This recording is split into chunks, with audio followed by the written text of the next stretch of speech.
Salut à tous la team OL, Thomas M Show pour Lyon Fan TV. J'espère que vous allez bien. Je suis très heureux de vous faire cette nouvelle vidéo. Les gones, fin de semaine, ça c'est cool, très chouette. Nous sommes à 2 jours d'un match décisif, mais tous les matchs le sont. Évidemment, cette fin de saison FC Nantes OL, ça sera dimanche. Comme je vous ai dit, j'espère que vous avez passé une très bonne journée, une très belle semaine. Je me trouve du côté de la gare des Brotteaux. C'est un très bel endroit que j'aime beaucoup.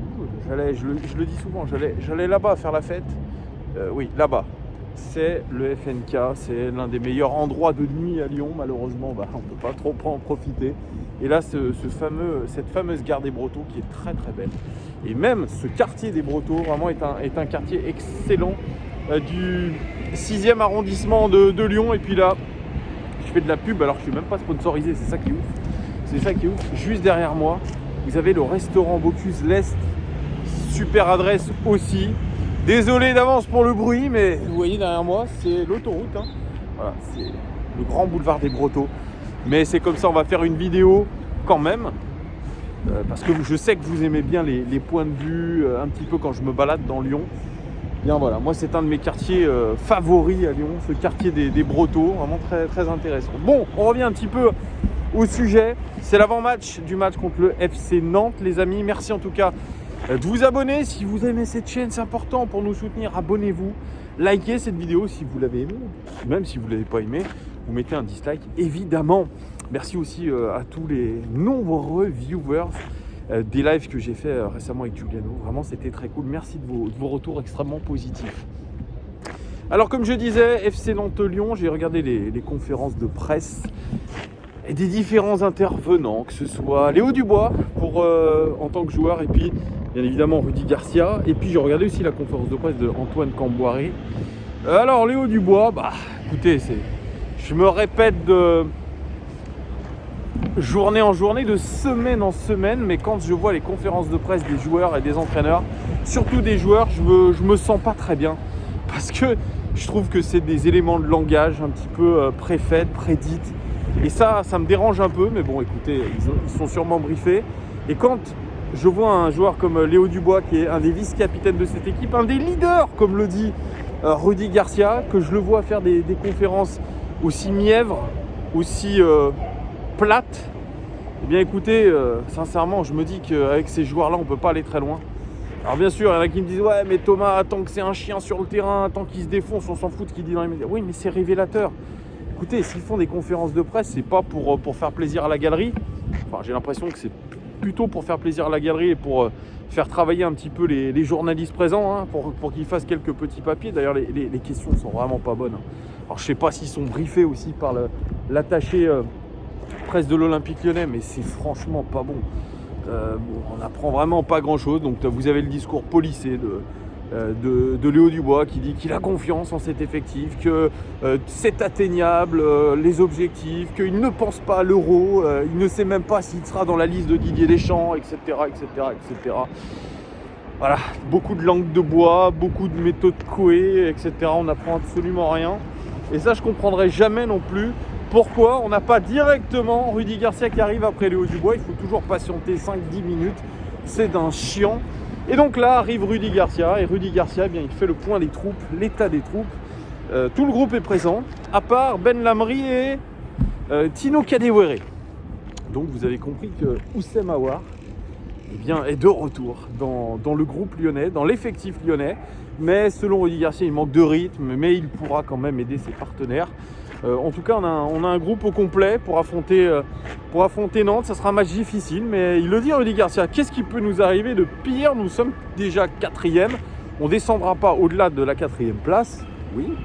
Donc maintenant, c'est aux joueurs de se rendre compte des objectifs qu'ils ont, de croire en tout cas à leurs objectifs, parce que ces objectifs-là, ils sont atteignables. Et il essaye vraiment de l'ancrer dans la tête des joueurs. Évidemment, la victoire contre Angers, elle a un petit peu mis de positivisme dans l'équipe, mais il tempère, et ça c'est très intéressant. Il dit on a une équipe qui, quand ça va bien, a tendance à se relâcher. Mais c'est pas sincèrement, je vais pas vous mentir. ça date pas de la période Rudy Garcia. Ça date de bien d'autres périodes. C'est l'ADN olympique lyonnais, c'est qu'on a des joueurs qui se relâchent tout le temps. C'est pour ça qu'on fait une mi-temps sur 2. C'est pour ça qu'on a une inconstance absolument désastreuse par moment, ce qui est le cas cette saison encore. Donc non, ce n'est pas propre à l'Olympique lyonnais de Rudy Garcia. C'est propre, je vais vous dire, à cet Olympique lyonnais-là. Et c'est ça qui est rageant, même en tant que supporter, de se dire que voilà, on va devoir encore compter sur l'inconstance de nos joueurs. Et c'est vraiment quelque chose qu'il va falloir régler une bonne fois pour toutes. Est-ce que c'est une question d'entraîneur? Est-ce que c'est une question d'institution? Moi, je pense que c'est une question d'institution. On a beau changer les entraîneurs, c'est toujours le même dawa. C'était le même dawa aussi quand Silvinho était là. Il dit, il donne cet exemple, il dit quand je leur ai donné 2 jours de repos, ils sont revenus de 2 jours de repos et il nous a dit voilà, je les ai bien reçus quoi. Parce que si on lit entre les lignes, l'entraînement n'était pas bon en termes d'attitude. Je pense qu'en termes d'attitude, les joueurs doivent être désinvoltes, pas concentrés. Moi, je vois déjà, quand je fais un entraînement de tennis le samedi matin, j'aime bien déconner, j'aime bien rigoler. Et je suis souvent recadré par le coach. Parce que je viens un petit peu en décontraction. Vous allez me dire, je ne suis pas un professionnel, je viens là pour me détendre. Et eux, j'ai l'impression qu'après 2 jours de repos, en se disant, tiens, on a battu Angers, on a le FC Nantes qui arrive, c'est pas non plus la mer à boire, et voilà, on va être détendu. On va être détendu, mais c'est parce que je pense que le coach, que ce soit l'institution, ils n'arrivent pas à maintenir les joueurs un petit peu concentrés dans une bulle. Et ça risque de nous jouer des tours, je l'avais dit. Il faut une stratégie d'isolement, peut-être, pour que ces joueurs un peu se mettent dans la tête que cette fin de saison, elle est énorme. Elle est énorme à jouer. Et comme le dit Léo Dubois, franchement, il faut aller chercher ces 6 derniers matchs. Il faut se mettre en tête, tout le monde doit se mettre en tête qu'il y a quelque chose de très gros à aller chercher. C'est pour ça que la détente post 2 jours de congé, c'est pas normal. C'est pas normal. Léo Dubois disait finalement la semaine la plus importante, ça va être la semaine qui arrive. C'est pas forcément celle avec le FC Nantes, c'est celle avec la confrontation avec Monaco en Coupe de France. Ensuite Lille et je crois ensuite Monaco. Il dit c'est celle-là, c'est les 3 matchs qui vont être très importants. Mais mec, il y a le FC Nantes, qui arrive. FC Nantes qui va se battre pour sa survie en Ligue 1. Donc c'est pas n'importe quoi. Il va falloir vraiment faire dos rond. Il va falloir être concentré, plus concentré qu'à l'habitude. Donc vous voyez tout ce qui se joue et j'ai pas l'impression, et Rudy Garcia le dit, les gars, vous revenez de 2 jours de congé, mobilisez-vous, merde. C'est pas le Club Med. Alors on a vu des super images, le groupe vit bien, ils ont fait des photos et des vidéos pour le nouveau partenariat avec AliExpress, tout le monde a rigolé. Ouais, ok, génial, c'est un groupe de potes, qui s'entendent bien, machin. Il faut le montrer sur le terrain. Alors Rudy Garcia lui dit, qu'est-ce qui a fonctionné contre Angers, qui n'a pas fonctionné avant? C'est parce qu'on a été réaliste dans les 2 surfaces. Voilà, et la clean sheet aussi, c'est quelque chose de positif.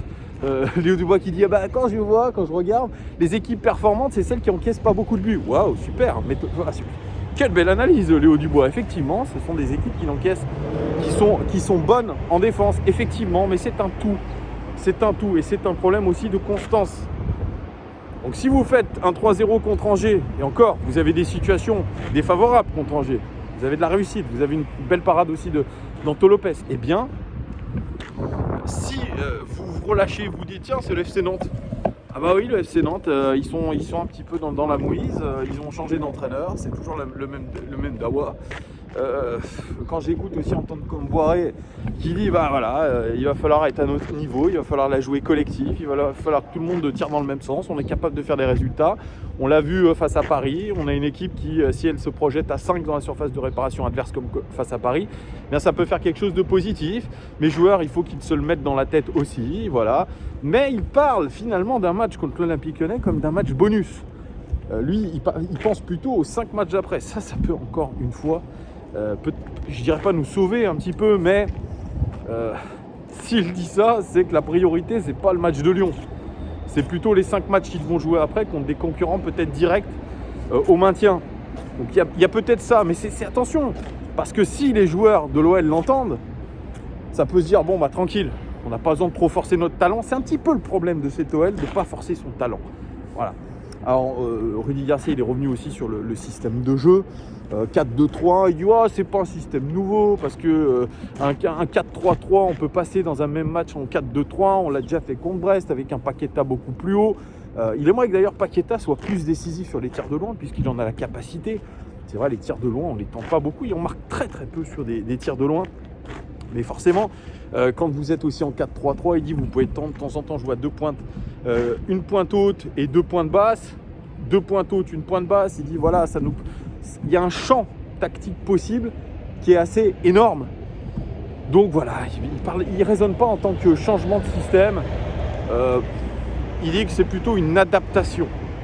Voilà, c'est un peu ça dans l'esprit de Rudy Garcia. Donc le cas Paqueta a été évoqué, le cas Islam Slimani et petite pique, il avait déjà dit d'Islam Slimani, si on a recruté Islam Slimani, c'est pas pour qu'il fasse jouer ses copains, c'est pour qu'il marque. Et là, il le titille de nouveau en disant bon, c'est bien gentil de voir Islam toujours revenir dans le cœur du jeu pour organiser, mais si vous avez Memphis et lui qui font la même chose, vous avez qui devant? Effectivement, il a raison, vous avez qui devant? Voilà, donc il dit il y a une consigne quand ils sont avec Memphis, c'est quand il y en a un qui est devant, quand il y en a un qui vient plutôt récupérer les ballons, l'autre reste devant, pas les deux en même temps. Et il dit bien sûr c'est un super joueur de collectif, on sent qu'il prend plus de plaisir, Islam Slimani, à faire une passe avec son coéquipier qu'à marquer. C'est révélateur et je pense qu'il y a un peu d'agacement chez Rudy Garcia. Peut-être que ce n'est pas vraiment son choix, Islam Slimani, et que le profil un petit peu à la Moussa lui plaisait davantage. Je pense que Moussa Dembélé, dans l'esprit de Rudy Garcia, c'était mieux que Islam Slimani parce qu'on avait un vrai attaquant de fixation avec Dembélé. Et là, Slimani, il s'éparpille un peu. Donc il dit, bien sûr, il a fait briller Ben Yedder à l'époque parce qu'il est capable de faire jouer ses partenaires. Mais nous, ce qu'on lui demande, c'est de marquer des buts. Et il en a besoin. Voilà. Donc ça, c'est un message qui est très clair envoyé à Slimani aussi. Et je suis plutôt d'accord. Slimani, il doit s'occuper aussi du but. On a assez de créateurs, on a du Paqueta, on a du Depay, etc. Donc lui, il doit se projeter aussi dans la surface de réparation au lieu d'être toujours dans le cœur du jeu à vouloir faire jouer ses partenaires. Donc je suis un petit peu d'accord avec ça. Voilà sur quoi est revenu Rudy Garcia, sur ce côté motivationnel aussi. Que voilà, chacun doit se mettre au diapason et rester concentré. Je suis un petit peu d'accord avec lui. Voilà, on reste un petit peu dans une dynamique. On va avoir un match tous les 3 jours à jouer. C'est une grosse période pour l'OL. On va affronter des adversaires directs aussi. Mais le prochain match, il faudra le jouer et jouer complètement. Alors, le FC Nantes, les amis. Le FC Nantes. 19e de Ligue 1 avec 28 points. Il devrait être 14e de Ligue 1 avec 39 points. Quasiment 10 points de différence entre les expected points et les points réels. Preuve que cette équipe, elle est en sous-performance. Donc attention, au niveau des buts marqués, ils ont marqué 32 buts, ils auraient dû en marquer 37. Sous-performance aussi. Au niveau des buts encaissés, c'est à peu près kiff pour Rico. Ils ont encaissé 49 buts, ils auraient dû en encaisser 46. En termes de meilleurs buteurs, vous avez Ludovic Blas, 7 buts. Il aurait dû en marquer 5, plutôt létal. Kolo Muani, ça aussi c'est un super joueur, international espoir français. Il a marqué 5 buts, il aurait dû en marquer 7. Il est en sous-performance lui. C'est un joueur qui avait été décisif contre le Paris Saint-Germain et qui sera à surveiller. Simon Moses aussi, 5 buts, il aurait dû en marquer 6, létal aussi. Et Louza, 5 buts, il aurait dû en marquer 5. Donc on a des joueurs pas forcément à 10-15 buts, mais plusieurs joueurs quand même à 5 buts et un à 7. Et qui sont plutôt intéressants devant la cage, même si il regrettait Antoine Comboré contre Rennes. Ils ont perdu d'ailleurs contre Rennes leur dernier match. Il regrettait qu'il y a eu un manque de réalisme, surtout en première mi-temps, parce que les débats étaient assez équilibrés en première mi-temps. Et en deuxième mi-temps, ils ont lâché un petit peu mentalement, un petit peu comme nous. Donc, au niveau des meilleurs passeurs, Kolo Muani aussi, 3 passes décisives, il aurait dû en faire 6. Très grosse sous-performance. Attention à ce joueur-là, qui est un joueur qui a progressé, qui est un très très bon joueur du FC Nantes. Il faudra s'en méfier. Et puis Ludovic Blas, 2 passes décisives pour lui, il aurait dû en faire 2. Voilà. Donc cette équipe de Nantes, Bah moi, sincèrement, je la vois pas encore descendre. C'est une équipe sur qui il faudra compter pour le maintien. Parce que les statistiques avancées, finalement, donnent raison à Antoine Kombouaré de pouvoir espérer. Il n'y a pas de pression. Il n'y a pas de pression sur vous. Voilà. Les joueurs, je les sens bien, je les sens motivés. Vous allez me dire, tous les entraîneurs le disent. Mais il y a des raisons pour le FC Nantes d'espérer. Et attention à ne pas se laisser endormir en se disant « Ah, c'est le FC Nantes, ils sont quasiment en Ligue 2, etc. Ils vont jouer ce match par-dessus la jambe, les prochains matchs pour eux seront plus importants. » Attention à ne pas rentrer dans un faux rythme. Il sait, Antoine Kombouaré, qu'il va devoir défendre. Beaucoup, être solidaire, défendre, etc. Mais il sait aussi qu'il y a des lacunes à l'Olympique Lyonnais, qu'il y a des moments de temps faibles et qu'il pourra les exploiter, notamment avec la vitesse de ses attaquants. Moi, je vous dis quelque chose, je pense qu'ils vont avoir le même système de jeu que face au Paris Saint-Germain. Ils vont s'inspirer de leur victoire au Parc des Princes. Écoutez bien ce que je vous dis. C'est pour ça que ça sera plus dur que prévu. Bien sûr, il dit Kombouaré, si l'Olympique Lyonnais est à son niveau, ça sera très compliqué pour nous. Mais ne sait-on jamais dans le football, rien n'est acquis d'avance. Je suis un petit peu d'accord avec vous. Donc cet Olympique Lyonnais-là ne doit pas faiblir. On doit être concentré à 100%. Pour l'équipe, je vois franchement, quasiment la même équipe que contre Angers. Rudy Garcia a l'habitude de récompenser ceux qui ont fait du bon job. Donc un 4-2-3-1 avec une attaque toujours avec Slimani devant, Depay à gauche, à droite, Toko Ekambi. Aouar ne débutera pas, il n'est pas en jambes, il rentrera dans la partie. Paqueta meneur de jeu, double pivot Cacré Guimarães. Et puis derrière, Denayer Marcelo, à droite Dubois. Et à gauche, Maxwell Cornet. Voilà, je ne vois pas de surprise. Vous me direz en commentaire ce que vous pensez, quelle équipe vous voudriez voir. Intéressant aussi. Et au niveau de mon pronostic, eh bien écoutez, le pronostic, je vois une victoire de l'Olympique Lyonnais, 2-1, but de Memphis Depay et un but de Islam Slimani. Vous me direz en commentaire ce que vous voyez comme résultat. C'est intéressant, je vous dirai évidemment comme d'habitude. Voilà les gars, ce que je pouvais vous dire sur cet avant-match. On se retrouve dès dimanche, 20h, avec toute l'équipe de Lyon Live TV. On va faire l'avant-match, 20h, mi-temps. Et bien sûr, il y aura le débrief. Soyez au rendez-vous les gones.